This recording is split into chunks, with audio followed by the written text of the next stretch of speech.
취업 트렌드 채널 운영자 인사드립니다. 전 현재 네이버 인플루언서 그 중에서도 어학교육 분야에 당선돼서 활동하고 있고요.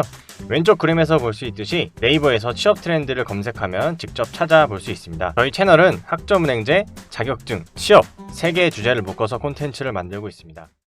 제가 학점은행제에 종사하고 있다 보니까 오히려 등잔 밑이 어둡다라고나 할까요? 네, 학생들이 학점은행제 플래너에 대해서 많이들 궁금해 한단 말이죠. 일단 학점은행제를 알아볼 때 원래 의도는 그렇지 않았지만 플래너에게 먼저 상담을 받는 것이 일반적입니다. 그렇다 보니까 학생들 입장에서는 좀 오해를 갖고 있는 경우가 많아요. 제가 가장 많이 듣는 얘기가 학생들로부터 어떤 국가기관에 근무하느냐, 공무원 같은 개념이냐, 또는 그게 아니면 플랜 비용을 따로 받느냐, 이런 식으로 질문하시는 학우님들이 꽤 많단 말이죠. 일단은 정확하게 짚고 넘어가면 플래너라는 표현보단 사실 학습 설계사가 조금 더 어울리고요.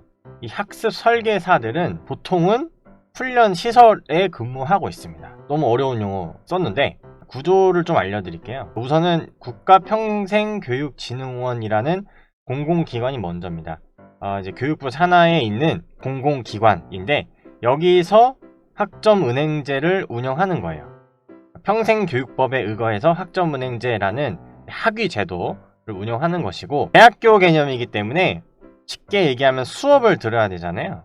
학점은행제는 그냥 무형의 캠퍼스고요. 실제 수업은 국가평생교육진흥원으로부터 인가를 받은 훈련시설에서 듣는 것입니다. 여기서 훈련시설이라는 것은 그 전체를 뜻하는 것이고요. 실제는 보통 평생교육원, 뒤에 평생교육원이라고 붙는 곳을 뜻합니다.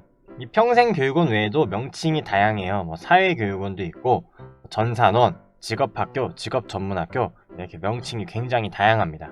다시 정리하면 이게 먼저고요. 국가평생교육진흥원, 여기서 학점은행제를 운영합니다. 학점은행제 수업은 어디서 듣느냐? 훈련시설로 인가를 받은 흔히 얘기하는 평생교육원에서 듣는 거고요. 그리고 마지막으로 플래너는, 학습 설계사들은 바로 이 평생교육원에 근무하는 사람들입니다. 이해되셨죠? 그러니까 국가기관에서 근무하는 게 아니라 거기에서 인가를 받아서 운영되는 학원 같은 개념이라고 보시죠. 저 역시 그런 훈련시설에 근무하는 플래너랍니다. 자, 그럼 왜 플래너에 대해서 왜 그렇게 구체적으로 설명을 했느냐? 다시 강조하면 플래너들은 훈련시설, 인가받은 훈련시설인 명칭이 다양하다고 말씀드렸어요. 평생교육원 등에서 근무를 하는데, 평생교육원은 크게 원격과 출석 기반으로 나뉩니다.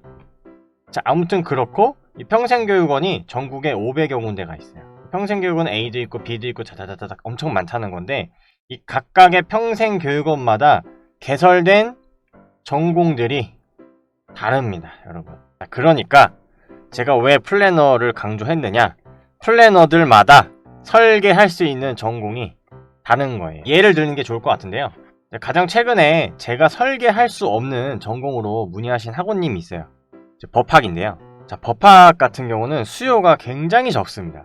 그런데 학생들은 어떻게 찾아가지고 문의를 주시더라고요. 왜냐? 일단 플래너라고 하면 뭔가 될 것 같으니까 문의를 하는 거죠. 저는 이제 그 생각을 알고 있기 때문에 그래도 이제 친절하게 알려드립니다.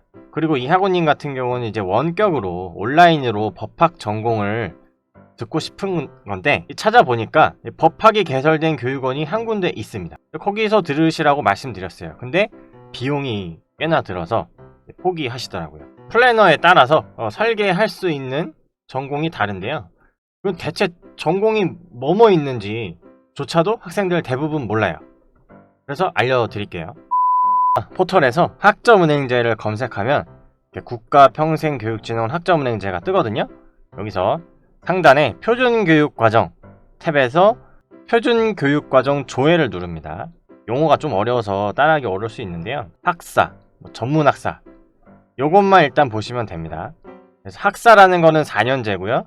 전문학사라는 거는 이제 2년제를 뜻하는데, 학사 카테고리부터 보시면 이렇게 학점은행제를 통해서 진행할 수 있는 전공들이 쭈루룩 나와 있어요. 다시 정리하면 표준교육과정 조회 들어가셔가지고 자 이렇게 전공을 조회할 수 있는데, 사실 중요한 건 여기에 뭐 경제학 나와 있고 무역학 나와 있고 뭐 게임 프로그래밍 학 나와 있더라도 졸업할 수 없는 학과들이 대부분입니다. 말씀드렸듯이 수업은 평생교육원, 훈련기관, 훈련시설에서 개설을 해야 돼요.